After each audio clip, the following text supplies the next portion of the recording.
Olá, meus irmãos, minhas irmãs, meus amigos, minhas amigas.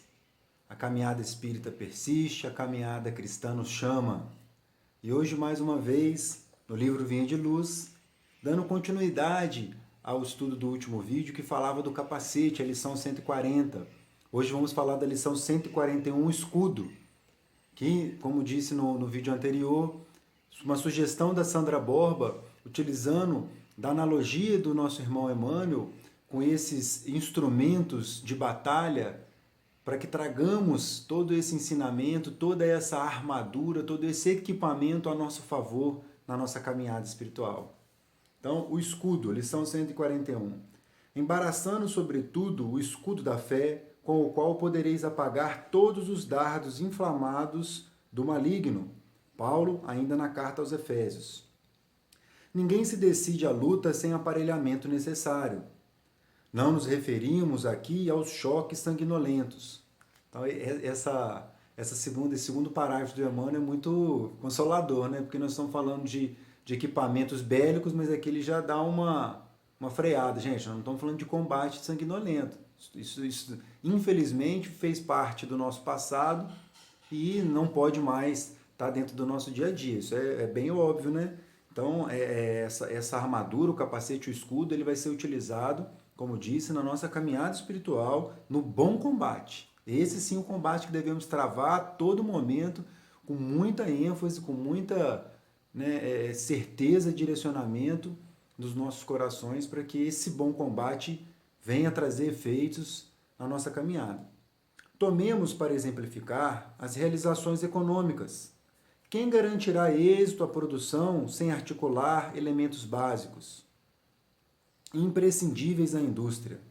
A agricultura requisita instrumentos do campo, a fábrica pede maquinaria adequada. Esse parágrafo, o terceiro parágrafo, cabe muito bem no ano de 2020, né? Então, quem garantirá êxito à produção sem articular elementos básicos? A gente trazendo no campo de tudo que a gente está vivendo hoje, a gente precisa, como ser humano, pensar e enxergar isso em termos de uma cidade, de um país, em termos do planeta. Mas voltemos aqui ao que interessa, que é o campo do nosso coração, que é o campo onde a gente realmente precisa modificar, onde a gente tem a capacidade e a condição de fazer diferente em primeiro plano. As coisas da cidade, do mundo, do planeta, elas vão acontecer de acordo com a caminhada de cada coração, porque o reino de Deus prometido por Jesus inicia aqui. Então façamos primeiro a nossa parte. Vamos modificar o nosso campo íntimo. A batalha de cada um é também indispensável a preparação de sentimentos. Requer-se intenso trabalho de semeadura, de cuidado, esforço próprio e disciplina. Esse quarto parágrafo eu até sublinhei e marquei ele. A batalha é de cada um. Emmanuel vem e repete isso. Isso é insistente nas lições que esse irmão amorosamente traz para nós. É de cada um, vamos fazer a nossa parte. Só que para isso a gente precisa de preparação. De quê? De sentimentos. Como que a gente vai promover essa mudança se a gente não quer deixar aqueles velhos costumes da impaciência, da irritação fácil, da resposta colérica? Então a gente precisa controlar esses sentimentos para que a mudança gradualmente passe a acontecer. Então, um trabalho de semeadura, esforço próprio e disciplina. Emmanuel e Chico, muito famoso, disciplina, disciplina, disciplina. Se a gente aplicar só uma disciplina desse na nossa vida, tenho certeza que já teríamos grandes conquistas do nosso coração, dos nossos sentimentos. Paulo de Tarso, que conheceu tão profundamente os assédios do mal, que lhe suportou as investidas permanentes, dentro e fora dele mesmo, recomendou usemos o escudo da fé, acima de todos os elementos da defensiva. Então, na lição passada ele falou do capacete, para a gente proteger o nosso campo mental, esse dínamo maravilhoso que é o nosso cérebro, que é o nosso psiquismo, do que a gente vai deixar entrar. Então o capacete é aquela proteção maravilhosa que a gente precisa para isso.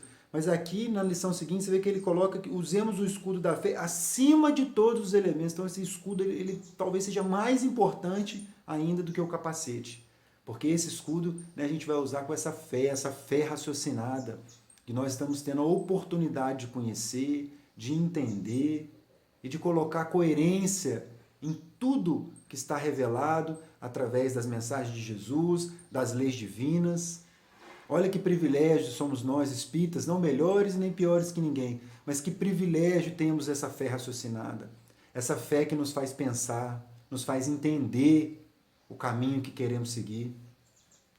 E aqui ele fala, né? Paulo de Tarso conheceu tão profundamente os assédios do mal, pedrejado, preso, espoliado. A sua trajetória, né, teve muito, depois da sua conversão, teve muito disso. Né? E aqui depois ele ainda fala, dentro e fora. Então, esses casos que eu estou falando são os casos fora, né? A própria família, os antigos amigos do Sinédrio, lhes viraram as costas. Então, ele teve muitas foi rechaçado por muitos corações até então queridos, né? E como que ele suportou isso tudo? Com o escudo da fé. Então, um grande exemplo, Paulo de Tarso, nesse sentido para nós, né? Se protegeu com a fé, essa fé já raciocinada, essa fé, né, de seguir o Cristo, de entender que ele era o caminho, a verdade e a vida, e a todo custo não se deixar influenciar pelo meio que vivia, não se deixar vender no modo, né, no termo cru da palavra, as coisas mundanas, né, as facilidades materiais que ele tinha quando ainda era Saulo. E aí, dentro disso tudo, ainda lutou consigo mesmo, fez esse bom combate, porque tinha dentro dele todas essas mazelas que nós também ainda temos. Olha, Paulo de Tarso é um grande exemplo. Que essa estrada de Damasco chegue para nós logo, que nós nos ponhamos a caminho dessa estrada de Damasco. Somente a confiança no poder maior, na justiça vitoriosa, na sabedoria divina consegue anular os dardos invisíveis, inflamados no veneno que intoxica corações. Ou seja, a gente vai estar usando do capacete de proteção, do escudo da fé, e esses dardos dificilmente nos alcançarão. Todo trabalhador sincero do Cristo movimenta-se na frente de longa e porfiada luta na terra. É o que a gente já falou, a luta é constante, 24 horas, é o bom combate, a luta é conosco mesmo. O leão que temos que enfrentar está na selva do nosso coração. É ali que temos que trabalhar no primeiro momento. Golpes de sombra e estiletes da compreensão cercam-nos em todos os lugares. Mais uma vez, vamos clamar esse ano de 2020, que a gente está, né, mais dentro de casa, aos poucos as coisas vão voltando ao normal, a gente vai saindo para a rua, mas, né, esses dardos, eles acontecem dentro do próprio lar, esses golpes, esses estiletes de incompreensão, às vezes acontecem dentro do nosso convívio mais próximo.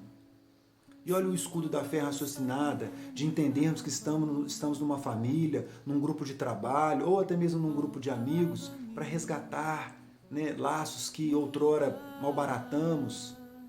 Olha que oportunidade que a fé raciocinada dá da gente entender que esses estiletes nada mais são que parte da nossa caminhada e que a gente tem que encarar isso da melhor maneira possível, com paciência, com zelo, com empatia.